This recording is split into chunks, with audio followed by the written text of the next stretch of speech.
अस्सलाम वालेकुम my YouTube family, welcome back to mix food. आज मैं आपके लिए लाई हूँ गुड़ वाले चावलों की रेसिपी जो बहुत ही ज़्यादा ज़बरदस्त और खिले खिले बनेंगे। ये रेसिपी उन लोगों के लिए बहुत ख़ास है जिन्होंने पहले कभी भी गुड़ वाले चावल नहीं बनाए हैं। वो बगैर डरे इस रेसिपी को फॉलो करते हुए बहुत ही बेहतरीन से गुड़ वाले चावल बनाकर तैयार कर लेंगे। ये बहुत ही आसान और सिंपल सी रेसिपी है। रेसिपी को स्टार्ट करते हैं। आपने चावलों के अकॉर्डिंग एक खुला सा बर्तन ले लेना है जिसके अंदर हम चावलों को बॉईल करने वाले हैं।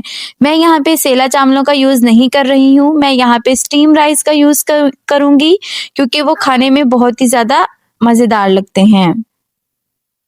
पानी ऐड करने के बाद यहाँ पे मैंने एक जो बादियान का फूल है वो ऐड किया है, 3 लौंगे ऐड करूँगी और छोटे-छोटे से दालचीनी के टुकड़े हैं वो ऐड कर दूँगी। पानी आपने चावलों के हिसाब से ऐड करना है कि चावल जो हैं हमारे अच्छे से बॉयल हो जाएँ। खुला पानी ऐड करना है, इसमें कोई मसला नहीं है। बाद में हम पानी को वेस्ट कर देंगे चावलों को बॉयल करने के बाद। इस वजह से अगर थोड़ा पानी ज़्यादा भी हो जाता है तो कोई मसला नहीं। ये देखें बॉयल आ चुका है पानी में। अब हम चावल जो मैंने भिगो के रखे हुए थे वो डाल दूँगी। अच्छा, यहाँ पे मैं स्टीम राइस का यूज़ कर रही हूँ तो मैंने सिर्फ ये 45 मिनट्स ही भिगोए थे। अगर आप सेला राइस यूज़ करेंगे तो आपने तकरीबन 3 से 4 घंटे चावलों को ज़रूर भिगोना है। सारे बर्तन को मैंने अच्छे से साफ कर लिया है। चावल इसके अंदर डाल दूंगी और इसको हम तकरीबन 5 से 7 मिनट कुक कर लेंगे जब तक चावल जो हैं वो तकरीबन 99% तक कुक ना हो जाएं। ऑलमोस्ट ये कुक ही हैं, मतलब कुक ही हमने यहाँ पे करने हैं, अच्छे से हमने गला लेने हैं। बस हमने यहाँ पे चावलों को बहुत ज़्यादा सॉफ्ट नहीं करना है।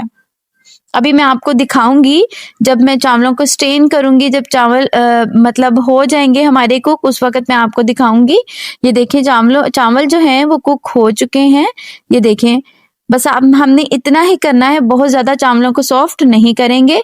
चावलों को अब मैं स्ट्रेन करके एक साइड पे रखूंगी और यहाँ पे हम चाशनी बना लेते हैं। अच्छा, जितने चावल आप लेंगे, जिस बर्तन को नाप के आप चावल लेंगे उसी बर्तन को नाप कर आपने गुड़ ले लेना है। ये गुड़ ही है, ये पिसा हुआ गुड़ है। तो अगर आपके पास बड़े बड़े डले होंगे तो आपने छोटे छोटे टुकड़े कर लेने हैं ताकि जो हमारी चाशनी है वो इजीली बन सके। अच्छा, यहाँ पे मैंने 2 कप चावल लिए थे तो मैंने 1.5 कप पौना कप जो है वो गुड़ लिया है। अगर आप मीठा ज़्यादा पसंद करते हैं तो आप चावलों के बराबर का ही गुड़ लेंगे। अगर आप मीठा कम पसंद करते हैं तो आपने गुड़ जो है वो चावलों से थोड़ा सा कम ले लेना है। ये देखें, इसके अंदर छोटी छोटी सी भी गुठलियां हैं। इसको एक बॉयल आने तक अच्छे से हिलाते हुए हम मतलब हिलाते हुए इसको जो गुड़ है वो अच्छे से जब मेल्ट हो जाएगा, एक बॉयल भी आ जाएगा, तो फिर हम इसको बंद कर देंगे। इसका फ्लेम हमने बहुत ज़्यादा इसको नहीं पकाना है। ये देखिए, अब बॉयल आ चुका है, इसके अंदर अब कोई भी गुठली नहीं है। अब हम फ्लेम ऑफ कर देंगे और दूसरी तरफ बाकी काम कर लेते हैं। चावल जो हैं वो मैंने स्टेन कर लिए हैं। अब वही वाला बर्तन लेंगे, ठीक है, जिसके अंदर चावल जो हैं वो हमारे अच्छे से खिले खिले पक जाएं। आपने छोटा बर्तन नहीं लेना है, आपने चावलों के अकॉर्डिंग ही ऑयल ऐड करना है। यहाँ पे मैं तकरीबन आधा किलो चावलों का इस्तेमाल कर रही हूँ तो मैंने उसके अकॉर्डिंग 1/4 कप ऑयल ऐड किया है। आप ये देसी घी में भी बना सकते हैं, इनका अच्छा टेस्ट आता है, लेकिन मैं ऑयल का यूज़ कर रही हूँ। 1 टीस्पून सौंफ ऐड की है और 2 छोटी इलायची हैं जिनको मैंने खोल लिया है, ठीक है, वो ऐड कर दूंगी। जब सौंफ कड़कड़ाने लगेगी उसके बाद हम इसके अंदर कुछ ड्राई फ्रूट्स हैं वो ऐड कर देंगे। सौंफ जो है वो इन चावलों का मेन इंग्रेडिएंट्स है। सौंफ के बगैर और इलायची के बगैर इन चावलों का टेस्ट नहीं आने वाला है, तो आपने ये दोनों चीज़ें मिस नहीं करनी है। ड्राई फ्रूट्स जो हैं वो ऑप्शनल हैं, जो भी आप ड्राई फ्रूट्स ऐड करना चाहते हैं, जितने ऐड करना चाहते हैं या स्किप भी करना चाहते हैं तो कोई मसला नहीं है।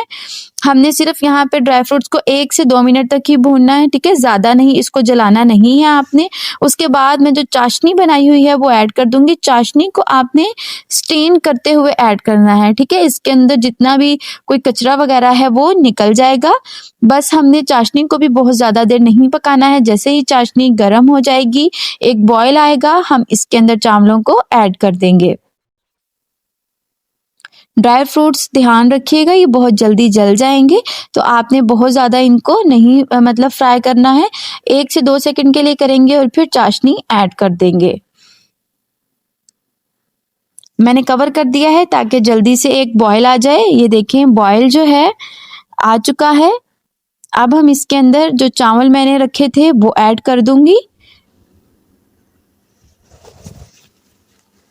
चावल ऐड करने के बाद 1 से 2 मिनट तक इसको अच्छे से हिला लेंगे। ये देखें आपने इसको अच्छे से मिक्स कर लेना है।